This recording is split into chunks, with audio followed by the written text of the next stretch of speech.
Welcome, everybody.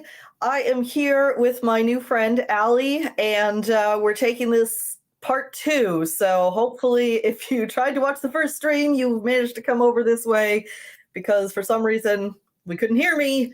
I've had a power outage for 2 days, so we are just recovering from that. But thankfully, here we are.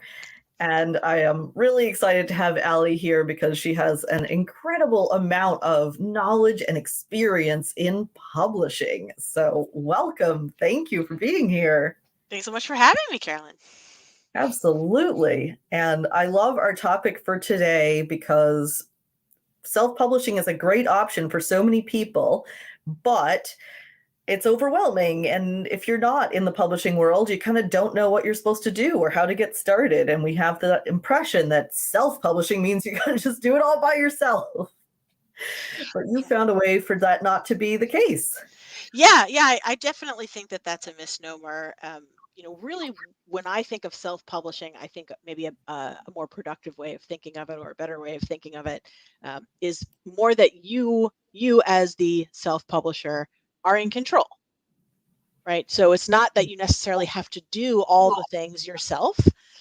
Although you certainly can do all the things yourself. There are reasons why that's not always a good idea, but certainly it's possible. But really, it's more about the fact that when you self-publish, as opposed to working with a publisher, you in fact become the publisher, which means you have all the control, you get to make all the decisions. It also means you have all the responsibility, however. But I like that, being able to call all the shots. I am a like stay out of my way, just let me do it kind of person. So traditional publishing was not a good fit for me. Yeah, that's fair. But you've been in that world, and in fact, you have a workshop coming up about 3 different options for publishing. Remind me the date on that again. It's later this month, right? April April. April 27th. Yes.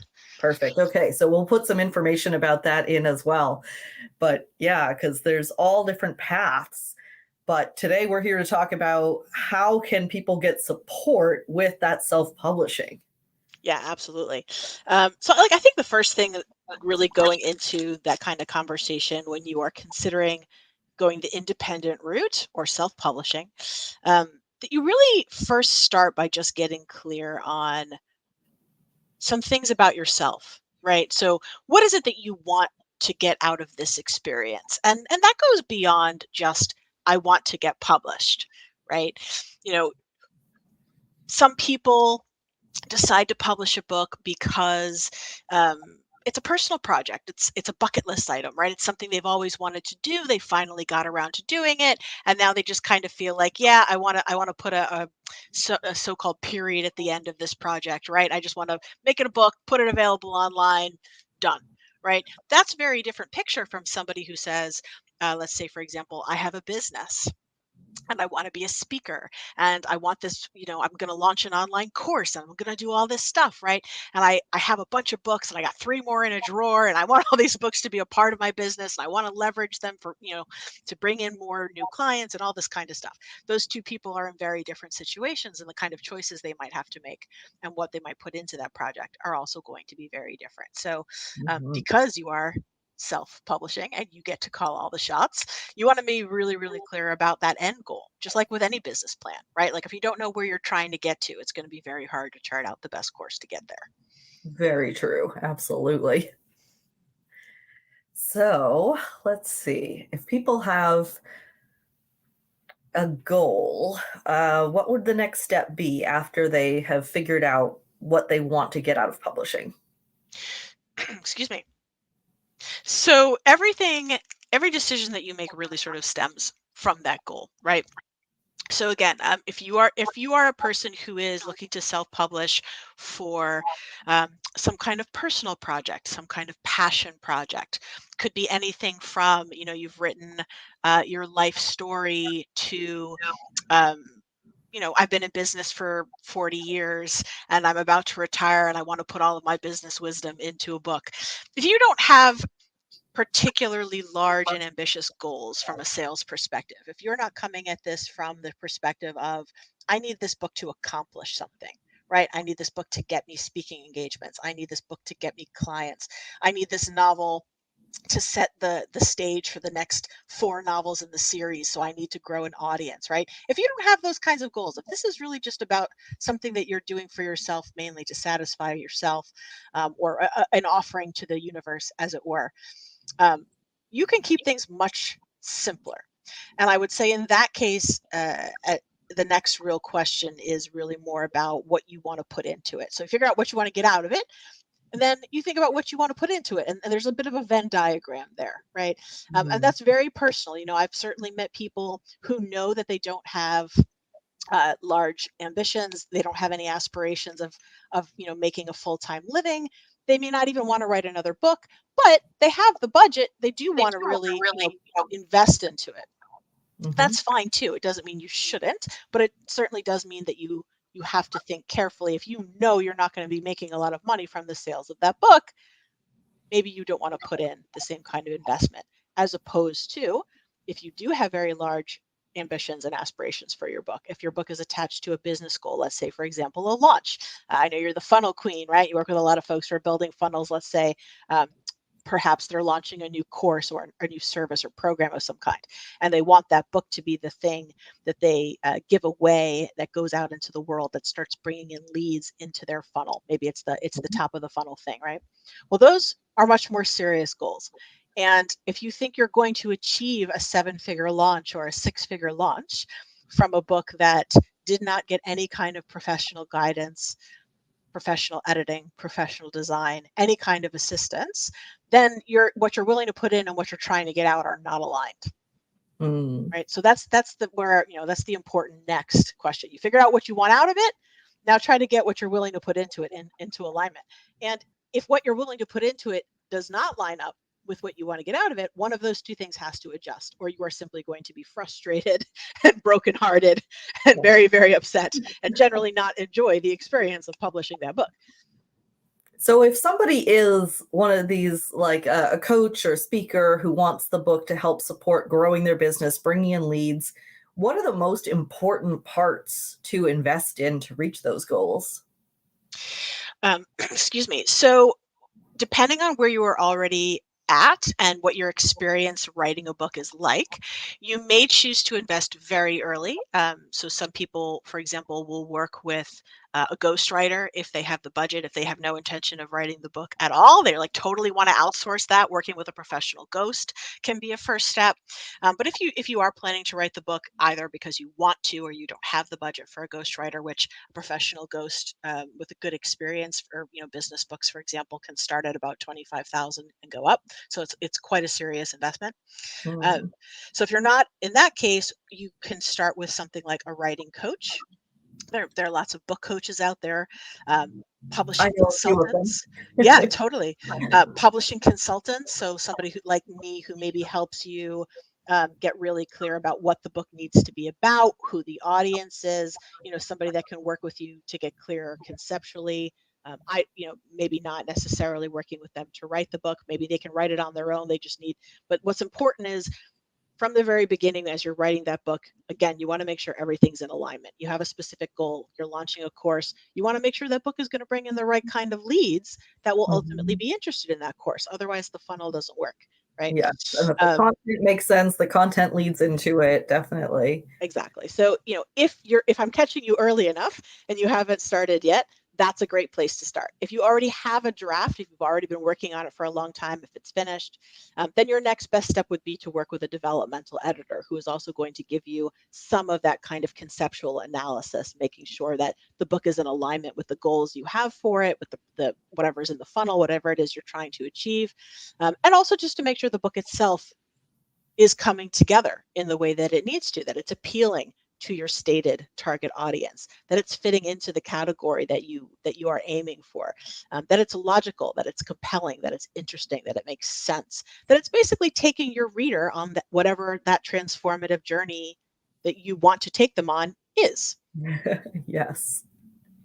Do you have a service where people can like get on a call with you or someone on your team to talk through these kind of things? Yeah, absolutely. And depending on the stage you're at, we have different offers. So, very, very early, you're still trying to figure it all out. Maybe you've written something or you haven't written anything. You're not even sure. Maybe you're not even sure you want to self-publish, right? Maybe you think you still, a lot of folks these days, even though it's changing a lot, there are still a lot of people who think about publishing a book and they think working with a publisher is the only quote unquote real way to publish a book. Which I do not at all agree with. There are many really wonderful, valid ways to produce a book, and don't ever let anyone tell you any one way is the best way or the right way. It really depends very heavily on you and your book and your unique goals and circumstances. They can all be good Totally options agree. if it's a good fit. Um, That's what I so always say yes, about marketing too. There's no one right way. There's a right way for you and your goals. exactly. So yeah, I do phone consultations. I have a profitable publishing consult. It's basically like a 45-ish minute call where like we just, focus on you and whatever questions. It's quite flexible. It's really just a detailed conversation meant to help you get some clarity and make decisions about your next steps. But if you're further along, we offer a variety of services. We have a service called Outline Your Book Now that is great for nonfiction authors in particular who are relatively clear about what the book is and what they want it to do, but maybe they have too many ideas. They're having trouble like really narrowing down, and they need somebody to help them. Essentially, we pair you with an editor slash ghostwriter on the team specializing in your category who will work with you to outline the book, to basically create a very annotated, detailed roadmap that you can then take and just write the book to, which is going to cut loads of time and aggravation out of your process and probably save you some money on editing down the road because you're going to have a better sense of structure and how to build the book from the outset. And again, if you've already got that draft, if I'm getting you too late, you've already gotten a little down the rabbit hole. We do offer those developmental services, which are designed to work with a completed draft already. Not to be discouraging, but I must admit it feels a little bit like performing surgery once you've got a draft and you're trying to edit and like, oh, this needs to go over here. I got to pry this part open and oh, then that's going to affect this part. Like, Yeah. it's a Yeah. pain. It definitely can. I mean, in a perfect world, I'd be connecting with folks before they start writing, right? We'd be getting in, again, especially nonfiction. It's a little bit different when you're writing a novel or a memoir. But for those people who have a book that is very intimately connected to their business and their business goals, in a perfect world, you would get some input on the concept and the structure and how the book fits into whatever it is you are planning to do with it before you start writing it. Because yes, absolutely, it can be a much more challenging process to have a completed draft and then to basically have to go in and say, oh, well, this is cool, but this has nothing to do with this program that you're trying to sell. Or like, this is really interesting stuff, but you've given them the answer already. Why do they need you? Like you've gotta find that right structure and that right balance. So as Yeah. early as you can, seek that guidance when you have bigger goals for the book. And I think in your workshop that is coming up, you're going to be talking about traditional publishing, and self publishing with guidance. Is that right? Yeah, Those so paths? absolutely. Yeah, it's called Your Book, Your Choice: Three Proven Paths to Publication, and that is exactly what we do. We talk about traditional publishing, which is get an agent, get a book publisher, get a deal. Other And end of the spectrum is the years. other end of the spectrum is the total DIY, where you in fact are doing everything yourself. And then in the middle is what I call supported indie publishing. And that is what we do. That is where, again, you are the publisher, you are the decider, you are the one who gets to make the decisions. But we are your outsourced publishing staff. So that way we help you to make sure that all those things you don't know that you don't know, we know them. So we'll help you to make better decisions Yeah. and And think if through you're those DIYing, I mean, that's still, we think of that as no cost, but that's not really true because you're still going to need to hire your own editor, hire your own proofreader, hire your own cover designer. So there's a lot of decisions that go into that. What kind of costs are people looking at in terms of self publishing and self publishing with support? It really depends very widely on a number of factors, but to give people an idea, um, if you actually do everything yourself, you could theoretically get away with a budget of zero. I mean, it is practically possible to do it. There are lots of tools out there that will help you to create, let's say, using a cover template. There are tools that you can use that have free versions that can give a basic edit and help clean the draft up a little. You can upload a file to Amazon's KDP platform. There's no charge, right? So it can be done. Should you do it that way? Well, again, if you have those, bigger goals and you're hoping to get something out of this, you're going to need to invest in it. There have been a number of studies and tons of anecdotal evidence. Um, People who invest in their books by hiring professionals at different stages make substantially more and sell substantially more books.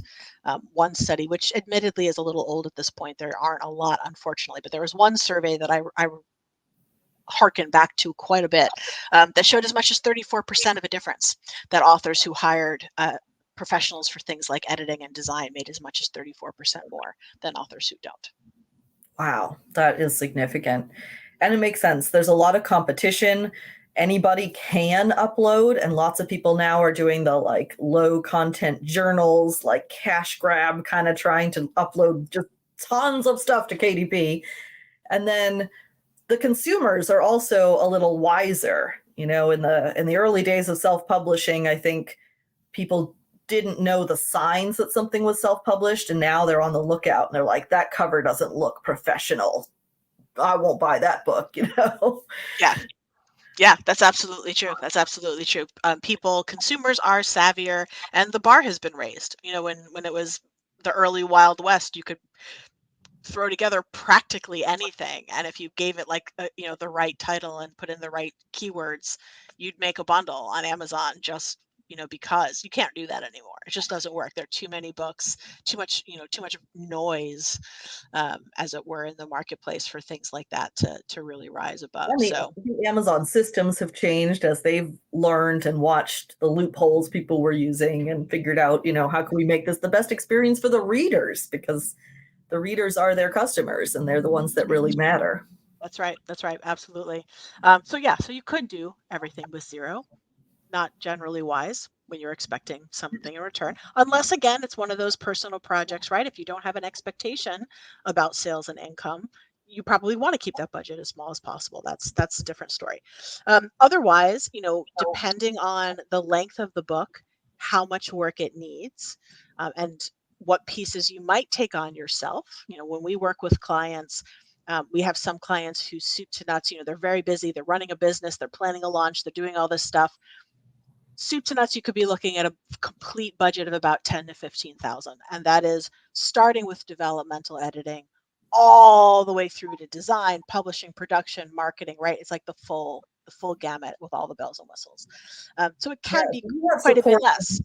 And marketing as well. Is that right? You also support in those things? Yes, we do. I do one-to-one marketing strategy and launch strategy for authors who have a platform to work with, and for authors who are a little bit newer that don't have as much. They don't have as much of a mailing list or an audience yet, or they don't have a strong network. We offer a package that's more suited to that area. So yeah, it really just depends on what you're doing. Like I said, full bells and whistles, whole thing could be as much as 10 to 15. But we've also worked with plenty of clients who have much smaller budgets where, we're taking on certain things that are really important to outsource, like, as you mentioned earlier, editing, getting a professional designer to do the cover for you, having someone do the cover copy, which is marketing copy, right? It's not just a summary. It's really important. So you can outsource some of those. In our network over at Financially Free Author, we have a friend who does just book blurbs. Her whole profession is just writing that cover copy and teaching people how to do it for themselves if they want to as well. It's so important. So important. Yeah, really important. But other things, can be done more easily on your own, right? If you invest in developmental editing and copy editing, you could save a little money, let's say, on proofreading. Now, if you have the budget, a professional proofread is very valuable. If you're on a really tight budget, of the 3 types of editing, that's the one where if you get a few, really sharp, eagle-eyed friends to read the manuscript with you and a little guidance as to what kinds of things you're looking for formatting wise, you could get away with doing that yourself. There are tools that could let you lay the book out or create your ebook files. And it could be professional and clean and easy to read. you could save some money there. Whereas, doing your own cover, unless you're a professional cover designer, is almost always a bad idea, right? So Covers there are ways. People. We're going to have an interview about that too coming up. Covers are very important first impressions. In fact, Absolutely. I think, that expression, don't judge a book by its cover. I think books are the only thing that we do judge that way. Yeah, it's kind of a funny expression, right?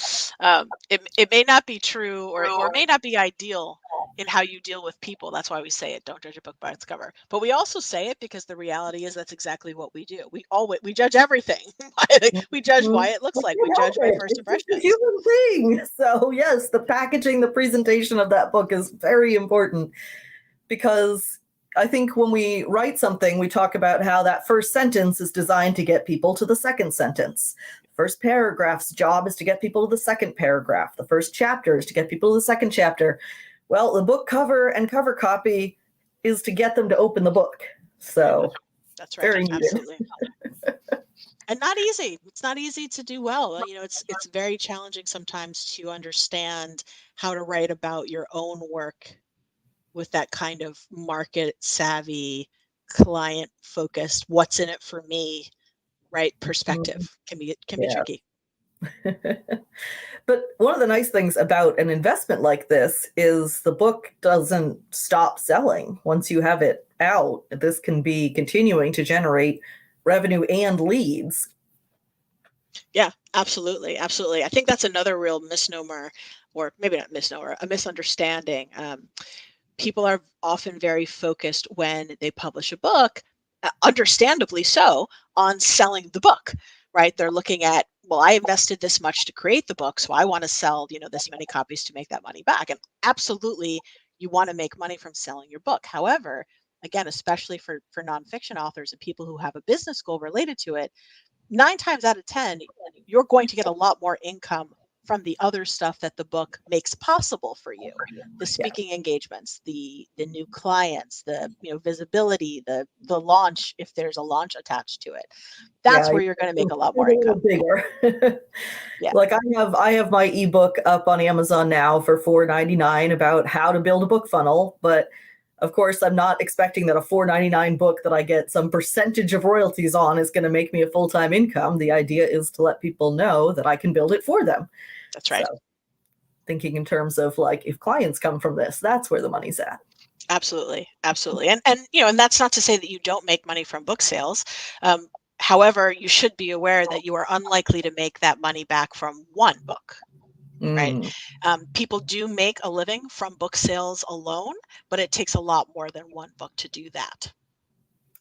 Are you in that group, the 20 books to 50K?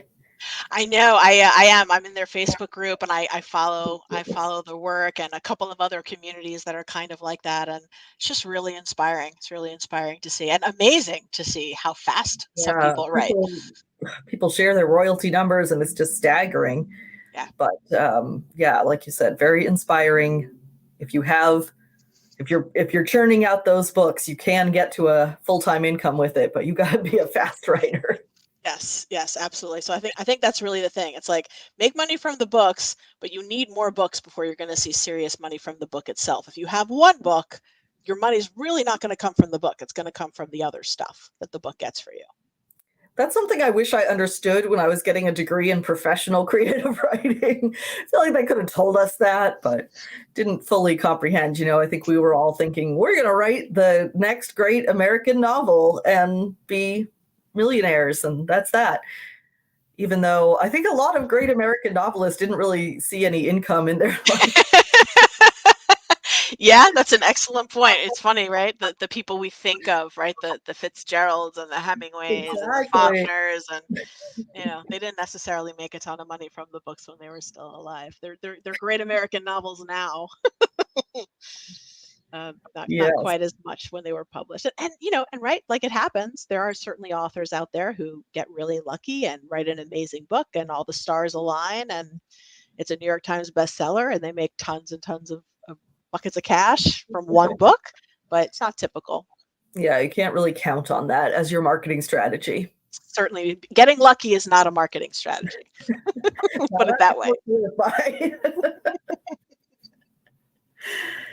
So So, what else would you like people to know about self-publishing and the kinds of support that they can get? I think it's a really good idea to talk to a lot of people and to always be conscious of who you're listening to. I remember way back when self-publishing and ebooks was really just starting to become a thing. There were loads of authors on social media in particular who were very happy to tell you about how you should never waste your money hiring people when you can do it all yourself, or who would say things like, "Oh, traditional publishing is a scam. You should never, do it all yourself. Don't traditionally publish," or the reverse, right? Self-publishing is for losers who can't get published. You should never do that, whatever. And a lot of times, like if you dig a little bit deeper, as is normal for any human being, your advice is often born of your experience. But why would you listen to somebody who didn't have the experience you wanted to have, right? Mm, very Um, much. I Yeah. I remember very very clearly, as like a classic example that I bring up a lot. I was in a LinkedIn group for authors, and they were having this conversation about editing and designers and hiring people and all this stuff. And this one woman was extremely vocal about how she never spent a dime paying anybody else for her books, and she'd sold thousands of copies, and people are just going to try to take your money and don't let them, and like all this stuff, right? And I remember clicking through and checking her out, and her profile picture was like a mall glamour shot. She was a romance novelist, right? I mean, she had this terrible, cheesy, like I went to the mall and bought a glamour shot. Do you guys remember glamour shots? Who's here like as old as I am? Do you remember glamour shots? With like a feather boa, like ridiculous, terrible cover. And when I went to check out her books, it turned out that the thousands of copies she had supposedly sold, in fact, were free. She had never sold a single copy. Her book was free. So, she had almost no reviews. She had less than 5 reviews. Mm. She wasn't ranking. Like nothing about her was professional. And, so if this person was very happy giving away thousands of copies of her book, which, by the way, can be a great sales tactic as part of a larger strategy. But, someone who's telling me that you shouldn't, bother to hire professionals because you don't need to. And look at me, I've done it without professionals and I've sold thousands of copies. And you find out that person has never actually sold a single copy. You have to think real hard. Is this advice I want to listen to? Yeah, you gotta dig in, do a little due diligence on the advice that you're getting. That makes a lot of sense. And yeah, there's a lot of noise out there. There's a lot of noise, and there's a lot of people giving great advice too. You just have to be careful. Sometimes the most vocal people are not necessarily the best people to listen to. Mm. More wise words, yes. Trying to think if I have any other questions that I just have to have you answer immediately. So Hmm. we're talking about like what do people really need to know? Yeah, like yes, like talk to people, ask questions, be conscious of the inherent bias in anybody's advice. You know, suss out who you really want to trust. Be careful. Be careful. You're not just listening, like you're not just getting what you want to hear, right? Don't just listen to the people who are telling you what you want to hear. In fact, the people who make you a little bit uncomfortable and a little upset, that's generally a sign you might actually want to take a pause and dig deeper. Mm. Sometimes, and I don't mean people who are mean to you, right? Like that's that's a different thing. But so you talk to someone who says something like really rude to you, like that's not what I'm talking about. But if someone's giving you advice that makes you feel a little uncomfortable, that makes you a little scared, or that makes you a little bit upset, often that kind of emotional triggering in a situation that objectively is not emotional can be a sign that there's something you need to pay attention to, right? So that might be the best advice you've gotten. Don't let yourself cut Sure. yourself off from Yeah, good advice because it like makes you a a little uncomfortable. subconscious bias going on there. And I appreciate how you're saying it doesn't mean like if it makes you uncomfortable, then definitely do that. But just like open your eyes, pay attention to it. Don't just dismiss it out of hand, but like follow that feeling and try to figure out, is this a legitimate concern or is this coming from my own fears? Yeah. I had a client.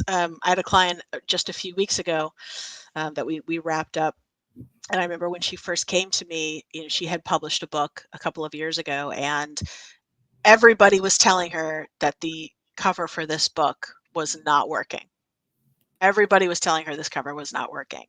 She told me this, and she ignored their advice because she loved it. She loved it so much, and she was just like, "They don't know what they're talking about. I love it. I need to trust myself." They got like really irrationally angry when somebody would try to critique it for them, just like whatever. And sure enough, she went ahead, she published the book, and she had terrible results. And now here she is, like 2 years later, talking about republishing the book with a new cover, a new copy, and all this stuff. Um, because that emotional reaction had nothing to do with the cover itself and everything to do with the fact that she felt personally criticized, right? Mm. She made the cover, so she got really upset when people told her the cover wasn't working. Yeah, that's a big tip for authors too, is to learn how to diffuse your defensiveness. I think that's probably the most valuable thing that I got out of doing a professional writing program, because you have to have your work critiqued. People are reading it out loud in front of you, and your peers are just like, I don't like this. This part doesn't make sense. And you have to just sit there and listen, even when their critique is ridiculous. So it's really helpful to learn to take that in without getting angry and defensive and being able to listen.